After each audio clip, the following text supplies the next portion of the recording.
Hi everyone, আমি নাসরিন বানু। আমার চ্যানেলে তোমাদের সবাইকে স্বাগত। আজকে আমি তোমাদের সামনে রিলেশন টপিকটা পড়াবো। তো রিলেশন টপিকটা পড়ানোর আগে আমি যে সেট থিওরি নিয়ে যে আলোচনা করছি তার জন্য যে বেস্ট বুক আছে সেটাই আমি তোমাদের রিকমেন্ড করছি। সেটা হচ্ছে হায়ার অ্যালজেব্রা বাই এস.কে মাপ্পা। এই বইটা আমার মনে হয় সব থেকে ভালো। মানে এখানটায় শুধুমাত্র অ্যাবস্ট্রাক্ট অ্যালজেব্রা আছে তা না, লিনিয়ার অ্যালজেব্রাটাও কমপ্লিটলি আছে। এখানটায় ধরো অ্যালজেব্রা যেহেতু তিনটে ভাগ, ফার্স্ট ভাগ হচ্ছে ক্লাসিক্যাল, অ্যাবস্ট্রাক্ট অ্যান্ড লিনিয়ার। তিনটে ভাগের মধ্যে এখানটায় দুটো যে পার্ট আছে সেটা কমপ্লিটলি পেয়ে যাচ্ছে। তো এখানটায় তোমাদের অনেকটাই সুবিধা হচ্ছে। এখানে আরো অনেক বই আছে যেগুলো আমি পরে রিকমেন্ড করব। তা আজকে আহ, আহ, চলো শুরু করা যাক। ফার্স্টে রিলেশন টপিকটা কি জিনিস। প্রথমে রিলেশন করার আগে আমার কার্টেসিয়ান প্রোডাক্ট দরকার। যেহেতু আমি কার্টেসিয়ান প্রোডাক্টটা গত ভিডিওতে করিয়েছি, সুতরাং কার্টেসিয়ান প্রোডাক্টটা আমি আর আলোচনা করছি না। তো এখন রিলেশনের ডেফিনেশনে যাচ্ছি।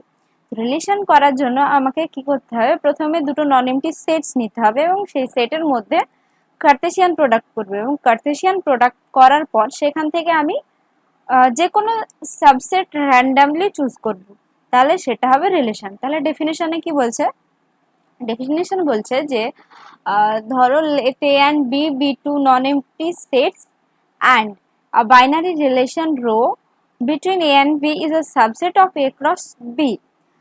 চলো এটা এক্সাম্পল আকারে দেখি। এক্সাম্পল নেওয়ার আগে আমি ফার্স্টে একটা এক্সাম্পল নিই।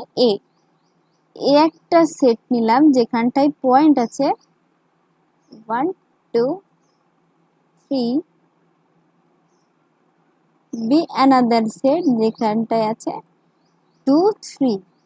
এবার যদি আমরা বাইনারি রিলেশন আমরা কার্টেসিয়ান প্রোডাক্ট করব। কার্টেসিয়ান প্রোডাক্ট করলে কি পাবো, কার্টেসিয়ান প্রোডাক্ট করলে আমরা পাই যে 1 2 সরি 1 3 2 2 2 3 3 2 and 3 3। এটা হলো আমরা যে সেটটা নিয়েছি সেটার হচ্ছে কার্টেসিয়ান প্রোডাক্ট। তো কার্টেসিয়ান প্রোডাক্ট থেকে এখান থেকে আমরা যে কোনো একটা সাবসেট চুজ করলাম র্যান্ডামলি। তো সাবসেট ধরো সেই সাবসেটটার নাম দিলাম রো। এখানটায় নিলাম 1 2 1 3 অ্যান্ড 2 2। তাহলে এই যে যে এক্সাম্পলটা নিয়েছি সেটা কি ক্রস বেস সাবসেট হলো? হ্যাঁ, অবশ্যই সাবসেট হলো, কারণ এখান থেকে আমি এলিমেন্ট করে নিয়েছি। তো যেহেতু এখান থেকে নিচ্ছি তাহলে এটা একটা সাবসেট আর নিজেও একটা সেট। তো এটা হলো একটা রিলেশন। তাহলে এবার আমরা কিভাবে লিখব, তাহলে আমরা এটা লিখতে পারি যে 1 2 belongs to A cross B imply করলো 1 2 বিলংস টু রো। তার মানে আমরা এটাকে এভাবে লিখতে পারি 1 রো 2, যেহেতু রোতে আছে সুতরাং এটা লিখতে পারবো। এবার যদি একটা পয়েন্টস নিলাম যেটা হচ্ছে 2 3, এটা কিন্তু belongs to A cross B.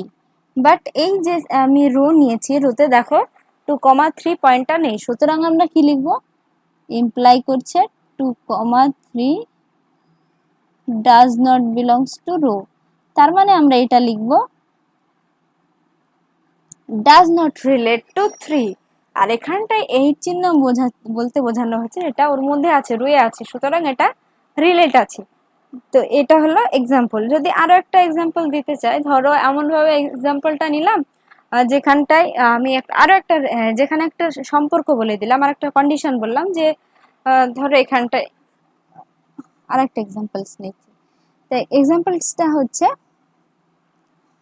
যে এই একটা সেট নিয়েছি যেখানটায় 2 3 4 আছে আর বি অ্যানাদার সেট আছে যেখানে 10 আছে 11 আছে আর 12 আছে।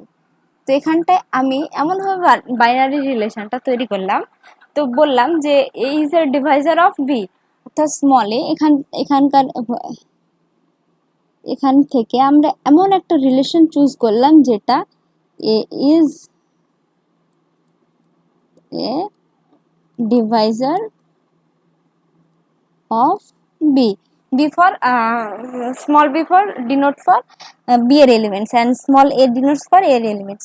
তো এখানটায় ডিভাইড করবে কিভাবে, রিলেশনটা তৈরি করব, তাহলে এখান থেকে আমরা এই তাহলে রোটা তৈরি করতে পারবো কিভাবে, যে আমাদের 2 10 যেহেতু ডিভাইড করছে, 2 10কে ডিভাইড করছে, সুতরাং এটা একটা রিলেশনের এলিমেন্টস থাকছে।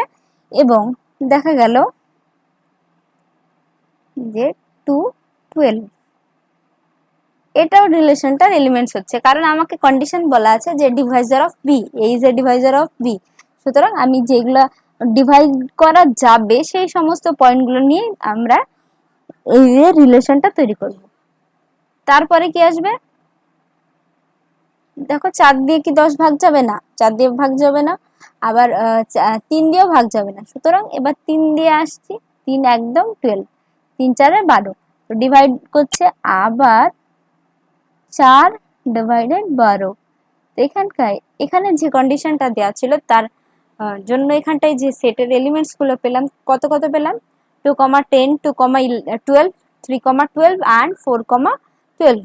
এখানে আর কোনো এলিমেন্টস আছে না, আর কোনো এলিমেন্টস থাকবে না, এগুলোই থাকবে, কারণ আমাদের একটা কন্ডিশন দেওয়া আছে যে ডিভাইজার অফ বি, সুতরাং আমরা রিলেশনটা কমপ্লিট করতে পারলাম। তো এইভাবে আমরা রিলেশন করব। এবার হচ্ছে আসি number of relation of any two sets. এখানটায় আমি জানি না কতগুলো এলিমেন্টস আছে, ধরো দেখা গেল একটা সেট নিলাম A, number of elements of A equal to n and number of elements of b equal to m। তাহলে এখানে রিলেশনটা কত প্রকারে তৈরি করতে পারবো।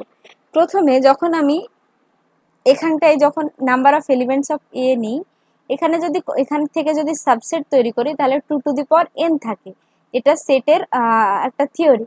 তো এখানটায় যেহেতু এখান থেকে আমরা সাবসেট তৈরি করছি a ক্রস b থেকে, তাহলে সেটার এলিমেন্টস কত থাকবে, number of rho elements of rho অর্থাৎ রিলেশনের হচ্ছে 2 to the power number of a into number of b, that means 2 to the power m গুণিত n, 2 to the power m n।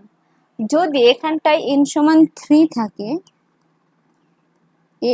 n সমান 2 থাকে, তাহলে এখানটায় আমাদের রিডিউস ফর্মুলাটা কি হবে, যেখানটায় n সমান 3 আছে, 2 সমান m সমান 2 আছে, তাহলে এখানটায় 2 গুণিত 3, দ্যাট মিন্স 2 টু দি পাওয়ার 6, মানে আমি যে রিলেশনগুলো পাবো সেগুলো 2 টু দি পাওয়ার 6 সংখ্যক রিলেশন পাবো। তো এখন আসি টাইপ অফ রিলেশন। রিলেশন হচ্ছে 3 প্রকার, একটা হচ্ছে রিফ্লেক্সিভ, সিমেট্রিক অ্যান্ড ট্রানজিটিভ। তো রিফ্লেক্সিভ বলতে কি বোঝায়, যদি আমি একটা সেট নিলাম এবং সেখান থেকে একটা সেটের উপর আমরা একটা বাইনারি রিলেশন তৈরি করছি, এবং সেখানে যদি এরকম ঘটনা ঘটে, এখানে আমি সিম্বলিক্যালি প্রেজেন্ট করছি, এখানে এটাকে সিমেট্রিক বলবো যদি এরো এ হোল্ডস, এরো এ বলতে কি বোঝায়, এ কমা এ, দ্যাট মিনস ধরো একটা সেট নিলাম, সেখান থেকে 2, 2 এই পয়েন্টসটা আছে কোনো রিলেশনে, তাহলে সেটাকে বলবো সিমেট্রিক। এবার সরি রিফ্লেক্সিভ। এবার যদি সিমেট্রিক বলি, সিমেট্রিক বলতে বোঝায় এ রো বি ইমপ্লাই করবে B rho A, for all A B belongs to A. তার মানে দেখা গেল এরকম কোনো একটা রিলেশন লিখলাম যেখানটায় আছে, ফর এক্সাম্পল 2, 3 আছে বিলংস টু রো, এবং দেখা গেল 3, 2 আছে, তার মানে কি ইমপ্লাই করো, 2, 2 রো 3 ইমপ্লাই করলো 3 রো 2, তাহলে এটা গেল সিমেট্রিক রিলেশন। এবার আসি ট্রানজিটিভ লেখার জন্য আমাকে 3টে এলিমেন্টস লাগবে। 3টে এলিমেন্টস ট্রানজিটিভ বলার জন্য 3টে এলিমেন্টস নিলাম a set A B C, 3টে এলিমেন্টস বিলংস টু এ, এবং তাদের মধ্যে আরো দুটো কন্ডিশন দেওয়া আছে, A rho B holds and B rho C holds. এটাকে এমপ্লাই করাতে হবে A rho C, that means কোনো একটা সেটে 1, 3 বিলংস টু রো আছে, 3, 2 বিলংস টু রো আছে। অ্যান্ড আমি এখান থেকে যদি এটা বলতে পারি যে তাহলে 1,2 বিলংস টু রো, এরকম যদি কোনো এক্সাম্পল তৈরি করতে পারবি তাহলে সেটা হবে সিমেট্রিক। তাহলে সিমেট্রিক ট্রানজিটিভ। প্রথমে আসি রিফ্লেক্সিভ। রিফ্লেক্সিভ হতে গেলে এ কমা এ থাকতে হবে, মানে সেই পয়েন্টে ডবল বার থাকতে হবে। এবং সিমেট্রিক হতে গেলে তোমাকে কমিউটেটিভ প্রপার্টিটা হোল্ড করা থাকবে, কমিউটেটিভ। এবং দ্বিতীয় ক্ষেত্রে 3 নম্বর ক্ষেত্রে যে ট্রানজিটিভ আছে, ট্রানজিটিভ বলার জন্য 3টে এলিমেন্টস লাগবে, এবং 3টে এলিমেন্টস থেকে আমরা যখন রিলেশন তৈরি করব সেখান থেকে যদি যে এক্সাম্পলটা আছে এর ও বি হোল্ডস এবং বির ও সি হোল্ডস যদি ইমপ্লাই করে এর ও সি, তাহলে সেটাকে আমরা বলবো ট্রানজিটিভ। আমি এক্সাম্পল নিয়েছি 1,3 belongs to row and 3,2 belongs to row। এটা ইমপ্লাই করেছে 1,2 belongs to row, তার মানে এটা ট্রানজিটিভ রিলেশন। তো এই তিনটে যদি কোনো রিলেশনের ক্ষেত্রে এই তিনটে ঘটনায় যদি একসঙ্গে ঘটে তাহলে সেটাকে আমরা বলবো equivalence relation. If the relation rho is RST, then the relation is called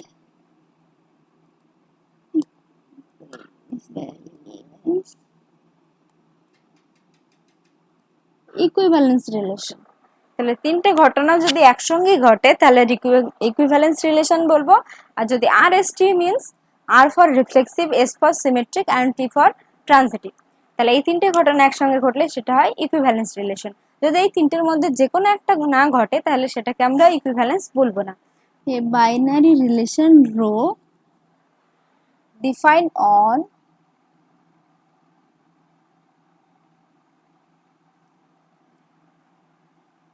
Z is A rho B if and only if A minus B is divisible by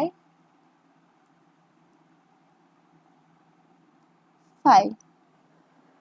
এখানটায় আমরা চেক করব, এই কন্ডিশনটা দেওয়া আছে যে একটা রিলেশন রো নিয়েছি যেটা ইন্টিজার সেট অফ ইন্টিজার্সের ওপর ডিফাইন্ড আছে, এবং এখানটায় তোমার ডিনোট এখানটায় যে ডেফিনেশনটা আছে এমনভাবে যে এ রো বি হোল্ড হবে যখন এ রো বির অস্তিত্ব থাকবে যখন A minus B is divisible by 5। তো আমাদেরকে এখানটায় তিনটে রিলেশন চেক করতে হবে। যদি তিনটে রিলেশন যদি ঘটে তাহলে সেটাকে আমরা বলবো ইকুইভ্যালেন্স রিলেশন। তো এটা চেক করার জন্য আমাকে কি করতে হবে, ফার্স্টে let A belongs to Z, এটা যদি ইমপ্লাই করে তাহলে A minus A is divisible by 5। A minus A মানে 0, 0 অবশ্যই 5 দ্বারা ডিভাইডেড হয়। তো সুতরাং এটা কি হচ্ছে, এটা রিফ্লেক্সিভ রিলেশন, রিফ্লেক্সিভ হয়ে গেল। এবার আসি symmetric. A comma B belongs to Z এবং A minus B is divisible by 5, divisible by 5। এটা যেহেতু ডিভিজিবল বাই 5 সুতরাং আমরা এটাও লিখতে পারি minus B minus A is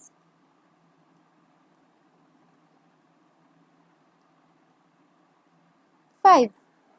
এটাও তো ডিভিজিবল বাই 5 হবে, কারণ এখানটায় আমরা ভ্যালু নেগেটিভ পেতেই পারি, নো প্রবলেম। তো এটা যেহেতু এটা মানে হচ্ছে এটা ইমপ্লাই করছে এ রো বি, এটা থেকে আমরা কি পাচ্ছি B rho A, that means the relation is symmetric. যেহেতু সিমেট্রিক আর রিফ্লেক্সিভ হলো, বাকি আছে ট্রানজিটিভ। তো ট্রানজিটিভ প্রুভ করার জন্য আমাকে কি করতে হবে, ট্রানজিটিভ প্রুভ করার জন্য আমি তিনটে এলিমেন্টস ধরবো, তিনটে এলিমেন্টস অন জেড। তো ধরার পর আমরা পরের যে সেটা আমরা এখন ক্যালকুলেশন করব। ধরলাম এখন let 3 number let a b c belongs to z and দুটো কন্ডিশন দেওয়া আছে a rho b and b rho c। এখানে বলা আছে a rho b and b rho c hold, মানে এটা এই দুটো ঘটবে। তাহলে আমাকে দেখাতে হবে a rho c hold. a minus c বলতে বোঝাচ্ছে a রো b মানে a minus b is divisible 5 and b rho c মানে b minus c is divisible by 5। তাহলে a মাইনাস c আমরা বলতে কি বোঝাবো, a minus b plus b minus c। এই যে এই জায়গাটা অবশ্যই is divisible by 5, is divisible by 5, সুতরাং the relation is transitive। তাহলে এখানে আমরা কি পেলাম, ট্রানজিটিভ রিলেশন। তো যেহেতু আমরা এখানটায় তিনটে রিলেশনই দেখাতে পারলাম, সুতরাং এটা একটা ইকুইভ্যালেন্স রিলেশন।